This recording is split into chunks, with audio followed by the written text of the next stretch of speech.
বিশ্বাসৰ বাথৌ পূজা উপলক্ষে মই ইয়াৰে পৰা অসমবাসী সকলো বড়ো ৰাইজক শুভেচ্ছা জ্ঞাপন কৰিছোঁ। আজি গোগামুখ আঞ্চলিক বাথৌ মহাসভাৰ উদ্যোগত গোগামুখ অঞ্চলৰ 63খন বড়ো গাঁৱৰ ৰাইজে এক ডাঙৰ সংকল্প লৈছে যে তেওঁলোকে সকলোৱে প্ৰত্যেক পৰিয়ালে অৰিহণা আগবঢ়াই 1 কোটি টকাৰ এক পুঁজি গঠন কৰিবলৈ আগবাঢ়িছে আৰু এটা আটক ধুনীয়া বাথৌ মন্দিৰৰ আধাৰশিলা মই আজি স্থাপন কৰোঁ আৰু তেওঁলোকৰ এই যি প্ৰচেষ্টা এই প্ৰচেষ্টাত ব্যক্তিগতভাৱে মই বিধায়ক হিচাপেও সহযোগিতা আগবঢ়াম আৰু অসম চৰকাৰেও ইয়াত সহযোগিতা আগবঢ়াব। बयखौबो साबायखर जासिहरदों। दिनै गोगामुख हालामनि नोलोबारि बे हालामाव मोनसे गोगामुख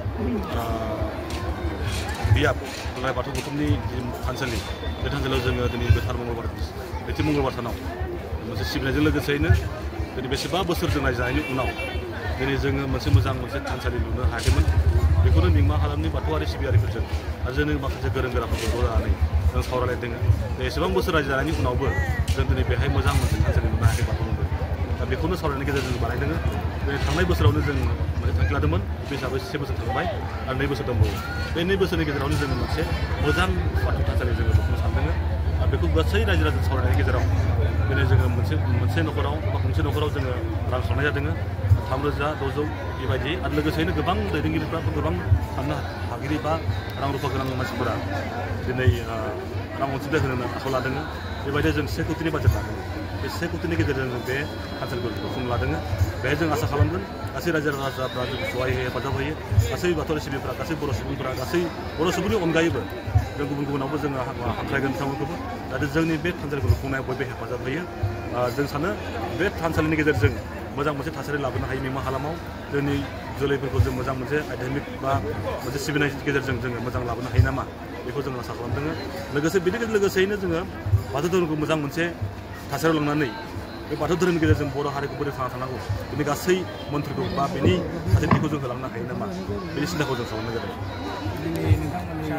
बिथांखौ जोङो हांख्रायहरदोंमोन। बिथाङा खोब खम समनि गेजेराव फैदों। फैनो हाया होनदोंमोनब्ला बिथाङा फैबाय। बेनि थाखाय आं बिथांखौ साबायखर जासिहरदों। बिथांखौबो जोङो दिनै खुन्था गायसननायाव गावनि आखाइजोंबो जोङो खालामहोबाय आरो बिथाङा गावनि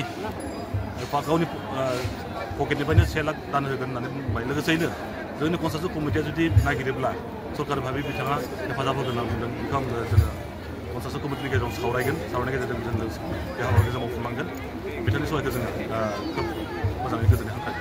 दिनैनि समाव जे गोबां बाथौ सिबियारि बिथांमोनाबो धोरोमखौ गारनानै गुबुन धोरोमाव थांबाय थादों। बिनि गुबै जाहोना नोंथाङा मा होननो सानो? बेखौथ' गोबां जाहोन दङ। दा जोंनि बाथौ सिबियारि बिथांमोनाबो दिनै सांग्रां नङामोन आरो बेखौनो दिनै जोंनि बे सिबिनायनि माखासे खान्थिफोरा खोब एसे बेले-बेजेमोन आरो जोंनि जिथु साननाय हनाय बेफोराव एसे बेले-बेजेखायनो माखासे बिथिंखौ एसे जों नुहुरदोंमोन सिगाङाव। बेखौनो जोङो फोसाबनांगोन जे जोङो सासे मानसि जानोब्ला बा सिबिनोब्ला गावनि धोरोमखौ गारनानै गुबुन धोरोमाव थाबानो सासे मोजां मानसि जागोन नङा। जोंनि न'खरा जुदि गाज्रिब्ला नों न'खराव थानानै फोसाबनांगोन, गुबुन न'खराव थानानै फोसाबनो हाया। बेखायनो जोङो जोंनि गोरों गोराफ्रा फैनानै सानदों जे सोरखौबा बुंनानै लाब गैया, जोंनियावनो दाय थागोन बा जोंनावनो खामानिया थागोन। बेखायनो जों निजेनो फैनानै बाथौ धोरोमनि सिबियारिफ्रा माबायदि जादों, माबायदि खान्थि सिबिदों, बिनि माबोरै गेना गोरोन्थि दङ बेखौ नायबिजिरदों। नायबिजिरनायनि गेजेराव जोंनो फैनानै बेखौ फोसाबनायनि थांखि लादों। बेखायनो जों आसा खालामदों जों बयबो बेबायदि साफा गावखौनो दायित्व दं होननानै गावखौनो बिबान दं होननानै फैयोब्ला हयथ' बे बाथौ धोरोमा मोजां जालांगोन आरो बुहुमाव बाथौ सिबियारि हिसाबै बाथौ धोरोम हिसाबै मोनसे धोरोम जागोन। बे धोरोमनि गेजेरजोंनो गुबै बर' हारिखौ जों फोथांना लाखिनो हागोन, सिनायथि होनो हागोन जों आसा खालामो। दिनै गोगामुख बियाब दुलाराय बाथौ गौथुमनि सिङावनो बिनि गाहाय मावखुलि आलायखुंग्रि बाथौ सिबिसालि 100 बोसोर जाबाय बर'फ्रा बेहाय रायजो जानाया। अब्लाबो बिनि सिबिसालिया मोजां नङा हिसाबै बै जारिमिनखौ नायहरनानै दिनै बेहाय गोबां बर' न'खर थानायलाय बे हालामनि रायजो राजाफ्रा सावरायलायनायनि गेजेरजों बे आलायखुंग्रि बाथौ सिबिसालिखौ लुनो लाबाय।